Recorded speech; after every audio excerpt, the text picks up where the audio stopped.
Hello, everybody. Welcome to the Audit Podcast. I'm your host, sort of, today, but I am Trent Russell. I'm usually the host. Today, I am the guest. So if you checked out part one, you know that Eric Wilson did the interview, and then we just kind of kept rolling with it. So here is part two of this episode. Again, in all your free time, you added another thing in, which is your most forward-facing public item, which is the Internal Audit Podcast. Here we are on the podcast. Um, what what made you? I know you talked about this a little bit before, but what made you really decide to jump into this? I'd always liked podcasts before they were cool. And I remember I was at a client site when I was in public accounting. Like I remember where I was sitting, the cube that I was in, and I remember looking through iTunes store, whatever it's called back then, for Audit Podcast. And there was one, I think some of the like bigger firms and stuff had tried it a little bit, maybe even then, but there's only one person who had put out like 15 episodes. Um, and I think I reached out to him on LinkedIn because he hadn't put anything out in a while. And I was like, hey, are you doing like a seasonal thing or what? And he said, it's just so much work. I don't have time to do it in a full-time job. So he backed off of it. And so that was kind of what I'd always wanted to do it a little bit. And then just over the years, I felt like it's similar to the conference. What I wanted wasn't out there. And so we built it. I just wanted a Q&A session where the person being interviewed is the person who did the most talking. Even other Q&A type podcasts I listen to where like, you can tell I'm just like, host, shut up. I'm not here to listen to you. I'm here to listen to the guest. And so that's why my usually is pretty direct and I don't give too much of an opinion depending on what it is. But I was actually talking to a friend of a friend who was leading these like roundtable groups for leaders or something like that. And I said, oh, okay, well, I've attended a bunch of those. I have some feedback on what I liked and what I didn't like and how I would run one if I did it, if that guy wants to talk. And so I was talking to that guy and we were just kind of hanging out. He was starting on his own also. So we were talking and I told him, I was like, hey, I just, for the most part, I'm still trying to figure everything out. So like, I just reach out to thought leaders, CAEs, and just kind of shoot the breeze, understand the market and see what's going on with really no intent other than that. And so we hung up the phone. 30 seconds later, he called me and he's like, hey, my best friend runs this podcast production company. It's called Sweetfish for anybody interested, super successful. And so anyway, I think you should start a podcast. You're basically already doing it in these conversations. All you have to do, which made it sound super easy, is record the conversation and publish it. And I went, perfect. I've always wanted to do that anyway. That was like the little motivation to do it. And so hung up and went on LinkedIn and I said, hey, I'm going to start a podcast for internal auditors. I don't know how to start a podcast for internal auditors, but we're going to start a podcast for internal auditors. And I really did that to hold myself accountable. Like if I put it out there, now I have to do it. And so that's really where it came from. And then I think we launched or published our first episode. I think it was 2 weeks before what I called that Tuesday in 2020 when, like everybody's in the office and that Tuesday everybody's like, nope, everybody go home. And so it ended up somewhat fortunately. I mean, to say that, there's anything fortunate that came out of 2020 feels weird, but a lot of people had a little extra time on their hands. And so when I would say, hey, I know you don't know who I am, and this sounds like something that's made up of this audit podcast, but if you could come on for an hour and educate the audience on everything that you've learned across your career, that would be cool. And people who I would not have expected otherwise to take me up on it, took me up on it. So it's so funny you say that. It's all you have to do. So the advantage of growing up in a family of salespeople, but not going into sales, is I know all the little lines, and the all you have to do line is such a sales pitch because it's just used to. They're like, oh, perfect, that's all I have to do. And I'm sure what you found along the way is it takes a lot. It takes a lot to get this thing up and running, along with the conferences and everything else. But I mean, you're doing obviously a phenomenal job with it. It's interesting. I had another podcast reach out to me, and I won't say the name, to come on, and we had it scheduled, and then it rescheduled and it rescheduled. And I finally reached out to the person. I said, "Hey, what's up?" And they said, "Well, actually, we're going to discontinue the podcast. It's just way too much work to manage this." So I think it seems like, and I obviously don't know the statistics, the majority don't don't really make it that long. So the fact that you made it all these years and you're doing this, I mean, that's great. When I was doing some background for this, that morning that I was doing the research, you had 256 episodes published that morning, and I think there's been several published since then. So, I mean, that's impressive, and you've obviously got some momentum there. How many a week are you putting out? So we do one Q&A a week, and then we started this newer one a few weeks ago. It's the IA on AI podcast. So very similarly to why we've started anything, I wanted to know, like, yep, here's all the AI news, but how does that relate to internal audit? And I didn't find anything really out there. Um, and so I went, let's just do, there's another one called the Daily AI Brief that's very similar to what we do. So they do theirs every single day. And I would listen to it and I went, well, I'll just do what they do, but for internal audit. So it's like 10-ish minutes usually. And it's just like, hey, this is everything that happened AI related in the past week. Here's how to think about it from the audit perspective or the risk perspective. All right, everybody have a good day. And then we let them go. Yeah, no, that makes sense. And those quick hit ones, I didn't really like them at first because the whole idea of a podcast is, you're supposed to hear a conversation that goes on. But I like what you're doing, the mix of the long format, but then also the quick hits. I think that's a really good balance between the two. Hey, everybody, we're going to take a quick break from our guests. And if you need to get analytics or AI actually working in your internal audit department, or if you already have some of it, you feel like you're not really getting exactly what you need out of it, there's more, you're not getting that, go to the show notes, look for the Green Skies Analytics link, click it. On the website, there'll be other links that you can click that'll take you directly to a calendar to schedule time. It's literally 3 clicks to get the time scheduled, to get it figured out. All right, back to the show. Okay, so you've had a ton of guests on, wide range of individuals. When you think about the guests you have on across the board, what's something that you wish more guests would bring to the table when they come on the podcast? My favorite follow-up question to ask is how, HOW, like how do you do that? And so I wish they would come maybe more prepared with this is what we did and this is how we did it. Whether that's a technical thing or some program that's being rolled out. Um, so probably that, but I mean that's part of the host job is to try to dig into that and understand what's going on. And I will say there was one person that we had on is Hal Garin. I mean he said it, so I'm okay saying who it was. And I asked him a question. So quick backdrop. Hal retired as a CAE, I don't know, 10 years ago. Publishes a lot on LinkedIn, a lot of thought leadership. I mean, like true thought leader. And he said some brilliant answer about something. I don't know what it was. And I said, that's awesome. How do you like, how can we do that? And he's like, I don't know, man. I'm the thought leader. You guys go figure it out now. But I appreciate the honesty and transparency there, not trying to like piece something together. So, Yeah, that's important too because you hear, sometimes you listen to people and they get asked the how, and then you can tell they're just kind of BSing their way through the answer. mhm. I would rather have somebody just say, "Let's. It would be great if we did this. I haven't really thought about how, but ultimately, we all know we need to get here." So it's a good balance, but that's good feedback. I'll keep that in mind as well. But yeah, I think that's to your point. Just going back to the conferences and everything else, we talk about things all day, but if you don't actually understand how to apply it, it stays fairly superficial. So that's great. Okay, so you think back to all the podcasts you've done.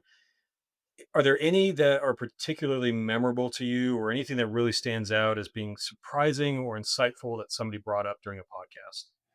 Maybe the most surprising thing that ended up being super insightful also, pretty much everybody talks about the importance of relationships. Like that's been the number one takeaway. If we threw everything into a AI tool and said like top takeaway number one, it would be the importance of relationships. So you hear that over and over and over and over again. Over the summer, we did this retired CAE series. So we had 4 retired CAEs. I think each had been retired for about 2 years, and that was to kind of go like, hey, you don't have to. The politics aren't involved. You can tell us really what's going on, as a CAE that maybe we don't hear about publicly. And one of the guests that, we asked some softball basic question, what would you do differently? Something like that.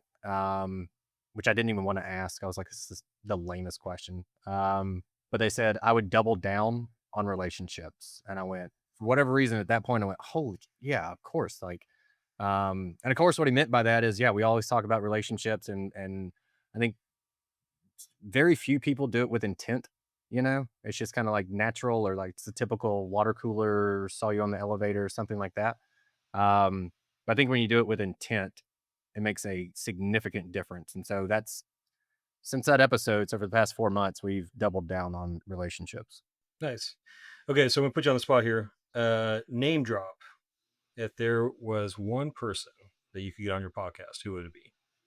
Who would I want to have? Who has not Totally. been on it? We've actually already had them on the show multiple times.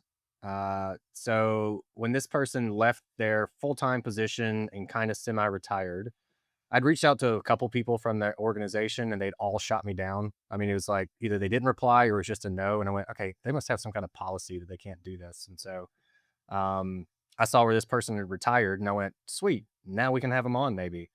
And so I sent them a message. This was while they were on like their retirement trip. They were like literally in Hawaii. Um, and sent them a message on LinkedIn, and they replied and said, "Yeah, sounds great and wonderful."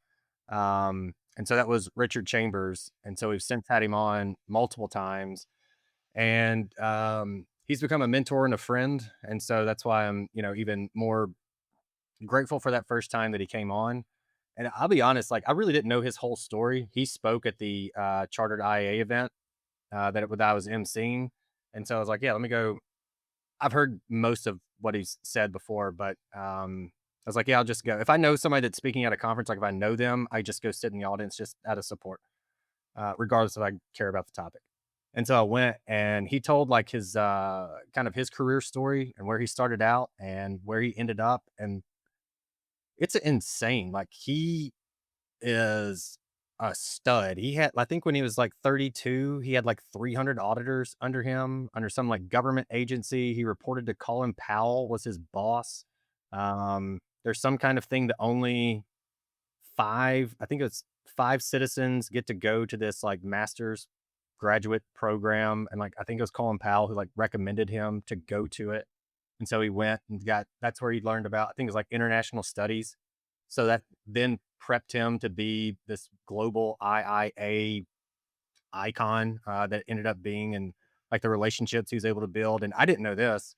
The IIA was like, I think they had like 3 months of cash before they were about to um, basically go red. And that's when they brought him in. And they're like, we should have hired you the first time. We didn't. And so, because I think he'd interviewed before. And so they brought him in and then like just blew it out of the water.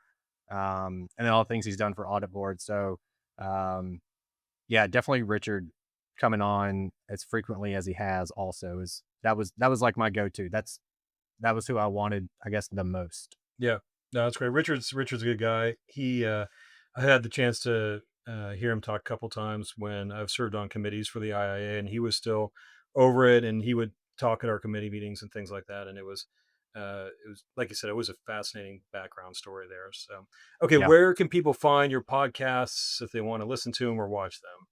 Yeah, so the Audit Podcast, you should just be able to search for it. There's not a lot of them out there, and it's very aptly named the Audit Podcast. Probably what some people don't know is that we do these full video episodes now and put those on YouTube, which is really helpful when people need to, again, show how something's working. We let them share the screen, pull up a slide or two, whatever, demo stuff that you've built. So YouTube's actually a really good resource right now, Yeah. also. Okay. Okay. Couple questions. Close us out here. You get to hear from a ton of people. You get to see different companies. You're doing consulting work. You're doing podcasts, conferences, all these different things. When you think about 5 to 10 years from now, and all these conversations you've had around technology, relationships, and everything else, where do you see the profession, and what are some skills that auditors today should be focusing on to get ready for where we're going to be in a relatively short period of time? I think in 10 years, the idea of internal audit testing controls isn't going to really be a thing. AI can do that right now. It has been able to do that for 10 months. So people need to start thinking through, okay, if we aren't testing controls, what does that mean? And I think the skills that are going to be needed is more around AI governance So we're going to have all these agents swarming around the organizations. How do we gain comfort around basically the work that they're doing? So that's what I would leave it with. So from a skill set standpoint today, people should be trying to get their arms around that. Even if it's not, I'm going to become an expert, you should at least know the terms and everything else that's involved with it. Yeah, take a little bit of time and understand how the tech works. Doesn't have to be at a code level. Doesn't have to be too specific, but understand how the technology works, how an LLM or Gen AI works, and then the risks that are coming around agents. Imagine you just have a million agents in your organizations or on your organization's network. Yeah. So looking backwards then, from the time you started doing all these different ventures and even your time at EY and everything else, what's the what's the biggest shift that you've seen in how internal audit is perceived and what internal audit's doing from, 5 or 10 years ago or more to today? The teams that I've seen actually take on AI, Hmm. leadership is coming to them outside of internal audit is coming to them and going like, can you show us how to do that? We didn't know you could do that. And so to me, that's been the coolest thing that I've seen. It's been like internal audit can actually add value. We talk about that all the time. The ones that have gone headfirst in with AI, even if it's just we have Copilot and that's all we have and that's all Yeah. we can, use or something, there's still a ton that can be done with that. And so that's the biggest difference that I've seen. Yeah. Perfect. All right. Last two questions here. What keeps you motivated across all this stuff? I mean, you're obviously incredibly busy. You've got a family, and your family takes priority. Sounds like so that's a lot to balance. What keeps you motivated? I just like to learn. If anybody's ever done a strength finders assessment, I've done it 10 years apart from each other. Learning was my number one both times. So when I interview people, it's to learn. The reason I have people show how to do stuff for the conference, it's to learn. So I like to read a lot of books. I like to learn stuff, and that's basically it. All right, light question here. We were emailing back and forth to get ready for this, and in an email, I'd ask some background questions. What do you got going on? What's interesting? Things like that. One of your answers, and I have to ask, you said that you've been trying to grow a moss garden since 2020. What what is that about? So everybody had their 2020 project. Yep. And I had this, I don't know, 50 50-foot strip of my backyard that was shade. And so all I ever wanted in a backyard was just solid, mint, perfect grass. And I could never get it. And so, but there was like chunks of moss growing up. And I was like, Man. well, that looks cooler than the grass. And so I got into moss growing during 2020, which literally all you have to do is turn a sprinkler on for like 10 minutes every day and eventually you get moss. So um, I had a real nice spread at our old house and we moved. And so I've been working on getting the moss garden going over here. No, how's that I think going? that's the first time publicly I've admitted that and I understand how Hey, you lame it put it in is. the email to me, so it's fair game. Yeah. Yeah. How's the new moss garden going? It's coming along. I just added a little bit of a new piece to it. So there's a huge like gutter thing that had been running through it. And so I finally dug that thing out and moved it 2 weeks ago. So now it's a primo moss growing environment. Nice, I like it. Well, hopefully you'll post some pictures on LinkedIn or wherever Sure. else you're gonna post. Now that we've talked about it, I mean, I feel like you have to. Okay, so that's it. What else, Trent? What didn't I ask about? What else you want to tell us? Sure. LinkedIn, super easy. So just Google Trent Russell, LinkedIn. You can find me there. I don't think there's two. Actually, don't Google Trent Russell. A friend of mine did that 2 weeks ago and sent it. And there was a Trent Russell who like had some kind of plot to murder Ruth Bader Ginsburg. Okay, And so like my not face is the not one that popped. you. Just to No, it clarify. was not me, but my face is the one that pops up. It's Trent Russell, my face, and then you have to click the link and go, oh, it's not that guy. So don't do that. But then yeah, emails trent.russell@gskanalytics.com. You can hit me up there or on LinkedIn. All right, perfect. Well, Trent, it has been a pleasure having you on your own podcast. I hope lots of people get to hear this and learn more about you, all the things you got going on. I've always been impressed when we talked about the myriad of things you're juggling. So hopefully, it's been a good time for you being on the other side of the table, not too stressful. except for the Moss Garden question. And I appreciate it, man. Yeah, Eric, thank you for having me. Hey everyone, thank you very much for listening to this episode of the Audit Podcast. Whatever platform you're listening on right now, I'm sure there's a subscribe button somewhere, so please hit the subscribe button there. If you're listening through iTunes or Spotify, feel free to go give us that 5-star rating. It only took me about 16 seconds to give myself a 5-star review, and it really helps to get future guests to come on the show, so we'd really appreciate that. Lastly, be sure to check out the show notes and follow us on all our social media channels on Instagram, on LinkedIn, and on TikTok. Also, if interested, please sign up for our weekly newsletter from the Audit Podcast. Thank you all. Have a great one.